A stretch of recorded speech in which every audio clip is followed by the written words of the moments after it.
ভোটারদের ঠিক কি কি কাগজপত্র লাগবে। দেখুন, এই যে সরকারি নির্দেশিকাটা, এটা দেখে অনেকেরই একটু জটিল মনে হতে পারে।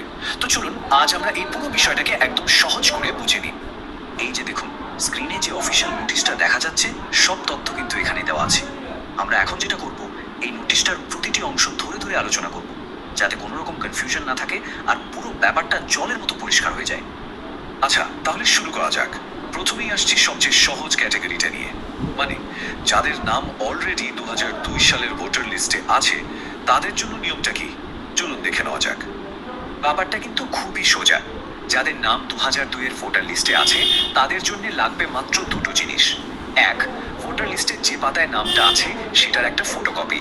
আর দুই, একটা রঙিন পাসপোর্ট সাইজের ছবি। ব্যাস, আর কিছু লাগবে না। বেশ, এবার আসা যাক পরের ধাপে, মানে সেই সব ভোটারদের কথায় যাদের নাম 2002 সালের ভোটার লিস্টে ছিল না। এখন নোটিশটা দেখলে মনে হবে এদেরকে কয়েকটা আলাদা ভাগে ভাগ করা হয়েছে, কিন্তু এখানে একটা বেশ মজার ব্যাপার আছে। আর এটাই হলো সবচেয়ে গুরুত্বপূর্ণ পয়েন্ট। নোটিশটা যদি একটু ভালো করে খেয়াল করা যায়, তাহলে দেখা যাবে যে জন্মসাল অনুযায়ী ভোটারদের তিনটে আলাদা ক্যাটাগরিতে ভাগ করা হলেও সবার জন্য যে কাগজপত্রের লিস্ট, সেটা কিন্তু একদম এক, কোনো পার্থক্যই নেই। এই টেবিলটা দেখুন, ব্যাপারটা একদম পরিষ্কার হয়ে যাবে।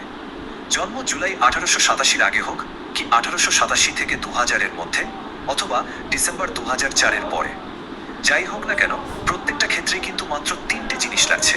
কি কি? এক, বাবা মায়ের 2002 সালের ভোটার লিস্টের ফটোকপি। দুই, আবেদনকারীর নিজের একটা জরুরি ডকুমেন্ট। আর তিন, একটা রঙিন ছবি।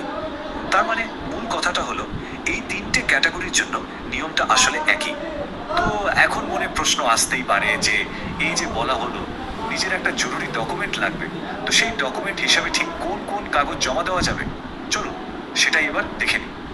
মানে সহজ কথায় বলতে গেলে, এই পার্সোনাল ডকুমেন্টটা হলো পরিচয় আর বয়স প্রমাণের জন্য একটা সরকারি নথি। এটা দিলে আবেদনপত্রটা সম্পূর্ণ হয়। সরকারি নোটিশটার একদম নিচে তাকালেই দেখবেন এই 6টা ডকুমেন্টের একটা লিস্ট দেয়া আছে।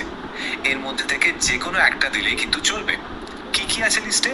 Pension payment order, birth certificate, passport, school বোর্ডের সার্টিফিকেট, পার্মানেন্ট রেসিডেন্স সার্টিফিকেট, অথবা ওবিসি, এসসি কিংবা এসটি সার্টিফিকেট। তাহলে পুরো প্রক্রিয়াটা তো বোঝা গেল। এবার চলুন সবটা মিলিয়ে একটা ফাইনাল চেকলিস্ট দেখে নেওয়া যাক, যাতে নিজের প্রস্তুতি নিয়ে আর কোনো সন্দেহ না থাকে। এত কিছু জানার পর এখন সবচেয়ে জরুরি প্রশ্ন হলো, নিজের ক্যাটাগরি অনুযায়ী সব দরকারি ডকুমেন্ট কি হাতের কাছে তৈরি রাখা আছে? দেখুন, প্রস্তুতিটা যদি ঠিকঠাক থাকে, তাহলে কিন্তু পুরো প্রক্রিয়াটাই অনেক সহজ হয়ে যায়।